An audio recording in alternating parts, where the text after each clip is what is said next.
Hi dear friends, this is Dmitro, your English tutor. In this short video, let me recommend you a couple of things, I think valuable things, regarding your Duolingo preparation, and specifically express improvement within, let's say, 2 or 3 weeks, when you have, let's say, 100 overall and you need 110 overall, and you have passed Duolingo, you have taken Duolingo a couple of times already, but you still have 100, yeah? You are stuck, and you're looking at your subscores, and so I have taken 2 real examples of my students. They are from Ukraine, but the interface here is in Russian. I don't know why, but okay, it's not a big deal. So let's have a look at this one. This is a typical distribution of those subscores of a typical student. You see, comprehension 120, okay, very good, yeah. I mean, the overall was 100, you see, this time. Literacy 95, okay. You see 25 points less, but at least it can be compared like somehow. Conversation 100, okay, and production 75. This production, in 90% of cases, you know, walks proudly behind all others, you see, marches along here. Let me show you one more example. This student, so is a young lady. Within 3 weeks we improved by 20 points, so her initial was 70. Yeah, a very low result, but I don't care. You know, everybody is worthy of improvement, not only those guys who need 130, but yeah, she had 70, and then we've provided 8 or 9 lessons, and now she has 90, so great improvement. But look at the production, you see, 55 compared to comprehension. So let me recommend you something. If you have 2 or 3 weeks before your deadline, you have, for example, 1 more attempt, and your distribution something like this, I think it's very easy to notice that the most difficult subscore to improve on is your production subscore. It's with 90% of students, maybe 95, maybe 99. And I have gathered enough statistics, you know, to claim and proclaim that if you have 2 or 3 weeks and you don't have those limitations on the subscores, like a minimum, God forbid, because it will be almost like next to impossible. If you need, for example, 110 and you have 100 now, please focus on the express improvement on your comprehension subscore. This one is the easiest, I mean, maybe not the easiest, like I don't know how to express that, the quickest to improve. The lowest and the hardest to improve is your production subscore. Not that I don't like production. I love production. I love writing essays with my students and speaking and so on and so on. But as my statistics shows, you will spend a great amount of energy, time, and maybe money or something, and you will improve, for example, maximum 5 points on this production subscore, while you can improve, and we do it often, by 20 points, you see, 20-25 points on the comprehension. Of course, if you have already taken Duolingo 5 times and you have, for example, 120, it does not mean that during your 6th attempt you will have 150. No. However, it's much easier to improve here, so focus here. Don't disregard this completely, of course. Write the essays, discuss them, you know, speak.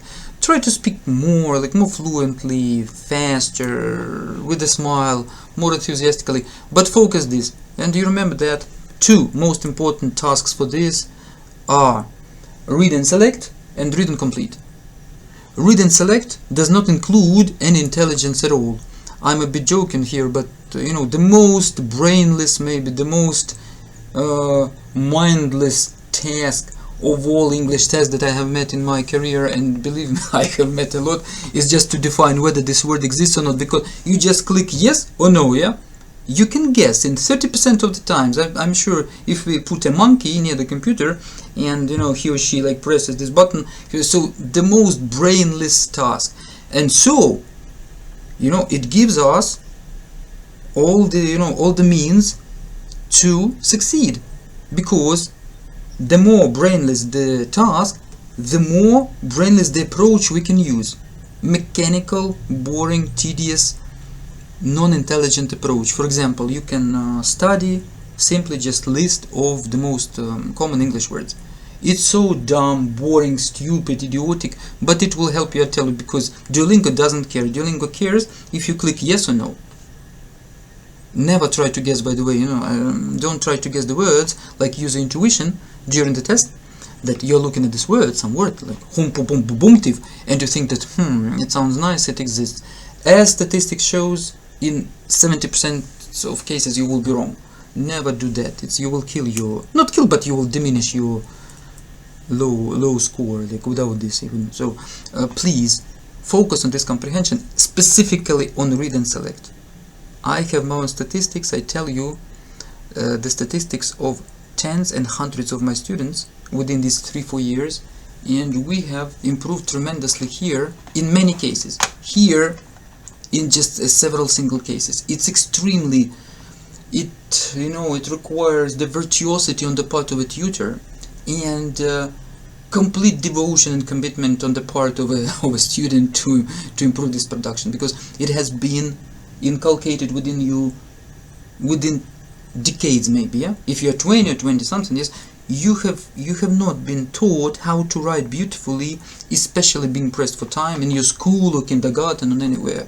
So this practical realization of your production skills is the most difficult to improve. Like everywhere, in sport, in art, yes, so in boxing, for example, you can watch a lot of videos, discuss in the comments, those strategies, you're an expert, but when you come into the ring, you will be beaten like an idiot, because to improve in the ring, it takes years, you see. The same here. But this brainless task of read and select allows you just to either find, please, real helpful resources on the web. By the way, in my private classes I always used the best resources in the world. Don't ask me please in the comments to write them, I will not. I use them only during my private lessons, and we improve. Or just simply find some, let's say 5,000 most common English words and look at them, try to read them in a Latin manner. You don't need to know their meaning. I tell you, let me repeat myself, you don't need, nobody is interested in this meaning. They're interested in your clicking yes or no. And so you give them this yes or no. So if you have this opportunity to conceive of this, to comprehend this letter combination, for example, like this, you see, incorporate, yeah? You don't know what it means, but if your eyes and brain remember that it's incorporate, this incorporate exists, yes, you click yes and you are the winner. So think about this. I don't say that my approach is the universal and so on, but I'm a practical person, at least regarding this English.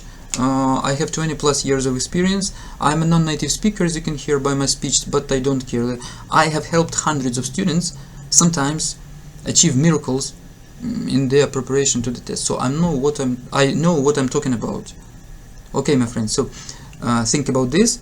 Focus. If you have like 2 weeks left on comprehension, mostly not on production, and if you need urgent assistance, you are welcome please to write to me to my email or WhatsApp, Viber, something. Describe your situation. Visit my websites. I have actually 2 websites, but let me give you like one: onlinetutor.top. There you will find some testimonials, the price on the lessons, and off we go.